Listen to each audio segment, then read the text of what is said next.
لبيك اللهم لبيك لبيك لا شريك لك لبيك إن الحمد والنعمة لك والملك. Ile aina ya maradhi, ule kupoteza nguvu au uwezo, iwe imekuja kule kule, lakini sio tokea huko mtaani kwenu.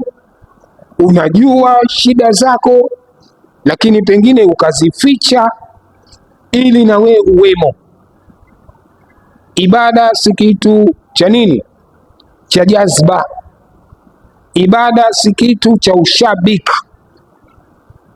Ibada inatekelezwa kwa mujibu wa masharti ya kisheria. Ibada zote kwa maana zote. Hakuna ibada ambayo wewe umekalifishwa kwamba lazima ufanye vile inavyotakiwa, hata kama uwezo umepotea. Kwa hiyo na hii tunakumbushana kwa wale pengine hawakuipata katika semina iliyopita, huu ujumbe wa kuupata, basi ujumbe huu unaendelea.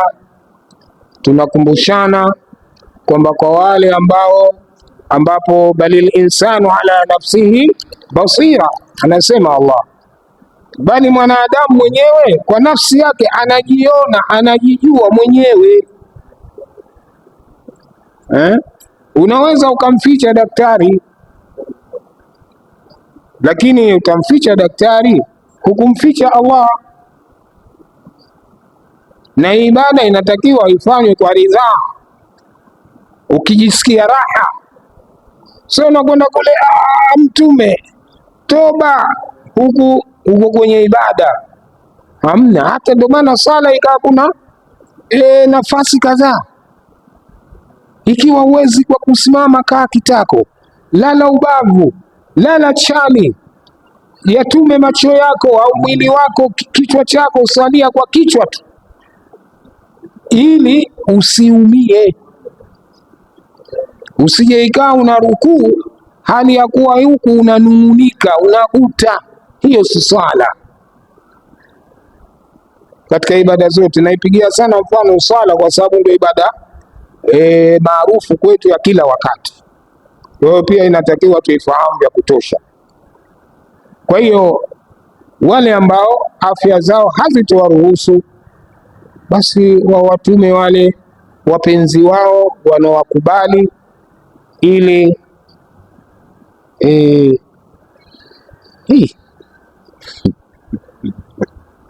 ili akatekelezewe ibada. Cha kutanabahishana ni kwamba ikiwa una uwezo wa mali, hukusameheka kwamba usiende kuhiji. Ulichosameheka kwamba usiende wewe mwenyewe tu, mtume mwingine. Lakini kama gharama za kukupeleka kule umezimudu, basi hiyo wajibu huo unao, na usipoutekeleza, Mwenyezi Mungu anasema waman kafara fa inna Allah ghaniyun anil alamin. Yule atakayekataa kuitekeleza nguzo hii ya hija, basi huyo Allah hahitaji, yeye ni mkwasi, ametosheka, hahitaji ibada ya mtu yoyote, hahitaji lolote la viumbe lolote. Yani Allah hahitaji chochote chetu sisi, hata kimoja.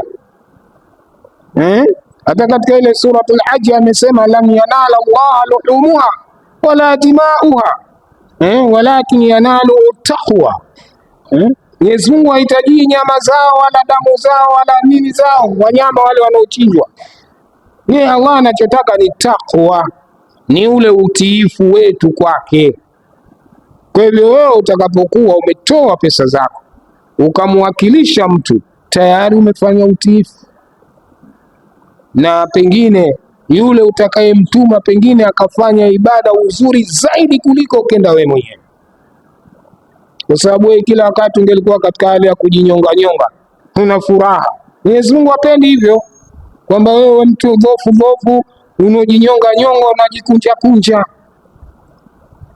Kwa hiyo nadhani kwa ukumbusho huo tutakuwa tumefahamu, na kila mmoja kama tulivyosoma ile aya kwamba anajielewa mwenyewe na asijaribu kuficha, ni bora kujieleza. Halafu wataalamu wa afya watatoa ushauri wao kwamba wewe kwa hali hii unaweza, tutakuwa pamoja. Si kwamba kule ende mtu aliokuwa haumwi na chochote katika mwili wake na hakuna mtu huyo.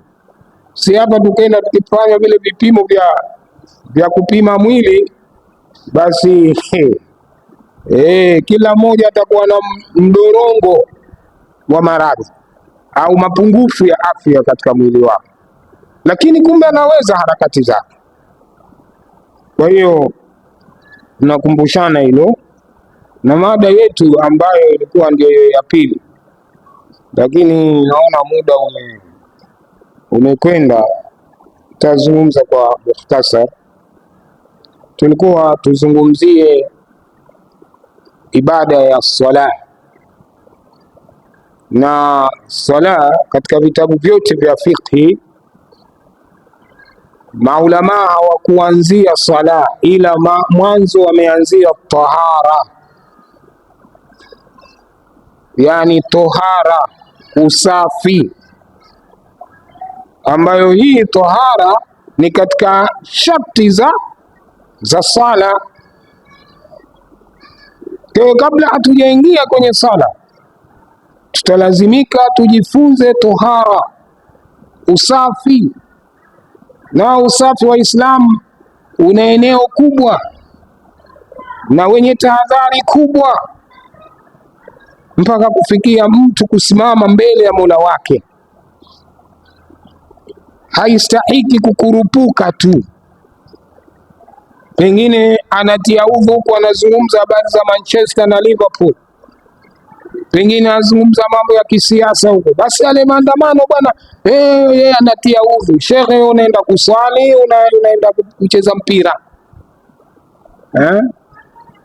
kwa sababu tahara ni ibada.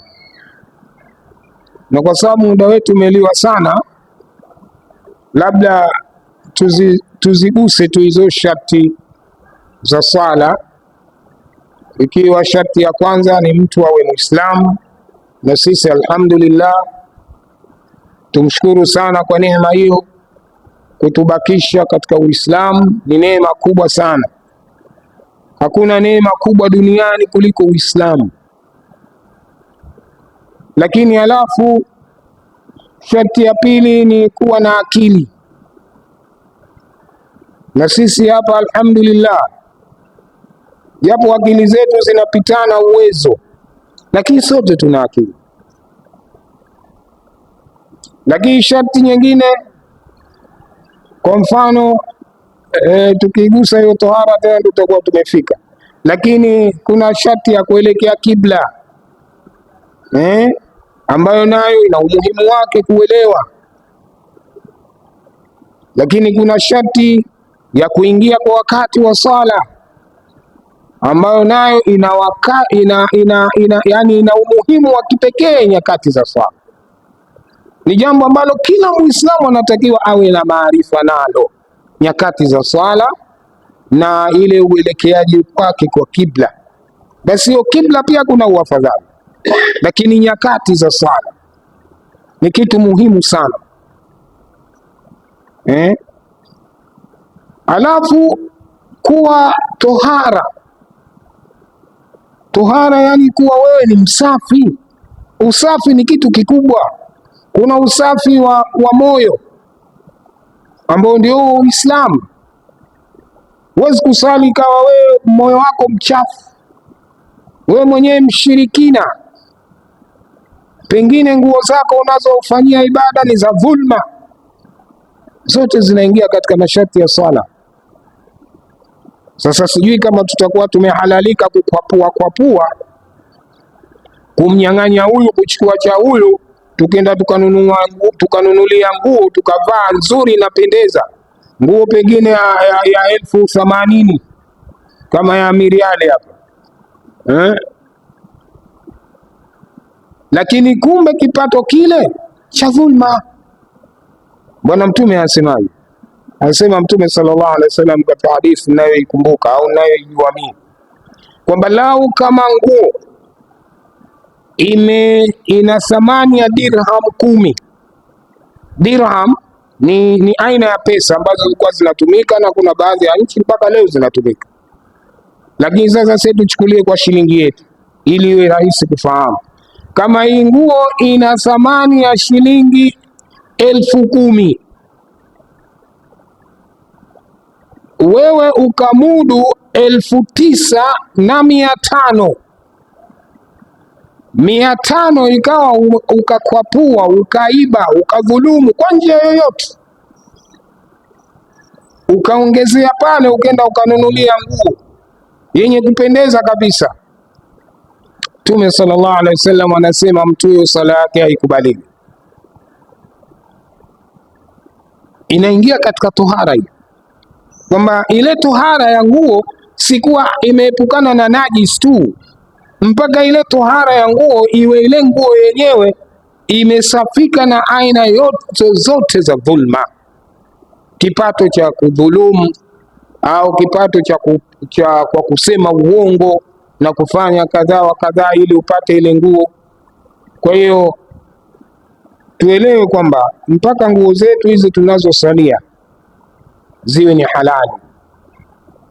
Ikiwa unashaka na nguo hii, basi bora ukaazime nguo ya kusalia, usalie nguo lakini iliyokuwa ya halali. Bora ukaombe, jamani, mimi nguo zangu zote ndio nilikuwa nauzia pombe hizi. Na ile ikiwa umeuzia pombe, umezipata kwa njia ya pombe, lakini ikiwa umetubia, ile kesi nyingine. Lakini kwamba wewe bado uko kwenye pombe, kipato kile kile unachofanyia, ukanunua nguo ukenda ukasalia, hiyo haramu. Mwenyezi Mungu ana haja ya ibada hiyo. Kwa nadhani tufikie hapo kwa leo, tukiona tu kwamba kumbe miongoni mwa tohara ni hata nguo zetu, miongoni mwa tohara hata majumba yetu. Ikiwa majumba yale tunayofanyia ibada, nyumba zetu tunazokaa zile, tumezijenga kwa nyumba kwa kipato cha riba, kwa kipato cha dhulma ya aina yoyote, sijui ile hadithi ya Mtume, mtu kama huyo aliyechafuka kila kitu chake cha haramu, ataombaje dua ikubaliwe? Na miongoni mwa dua ni swala. Swala ni dua. Kwa hiyo nini tufanye? Ikiwa tumekosea nyuma, basi turudi kwa Mungu, tumrejee Allah subhanahu wa ta'ala. Ya Rabbi, kwanza hafishiki, mimi nguo hii au nyumba hii nimeijenga kwa dhulma, nisame Mola wangu, na ninajuta kwa hili nililolifanya, ninajuta, nisame, nitakabalie ya Rabbi, nihalalishie hiki, kwa sababu yeye ndo mwenye kuhalalisha na mwenye kuharamisha, hakuna mwingine. Kwa tunazo nafasi za kurejea kwa Allah, lakini tukimuelekea Allah, basi tuwe wasafi wa nafsi, tuachane na shirki, na tuwe wasafi wa nguo zetu na kadhalika. Inshallah hii tohara hususan ya kimwili tutakuja kuizungumza katika semina ya 6 inshallah. Huenda tukapata wasaa kidogo ili nisiwanyume wenzao.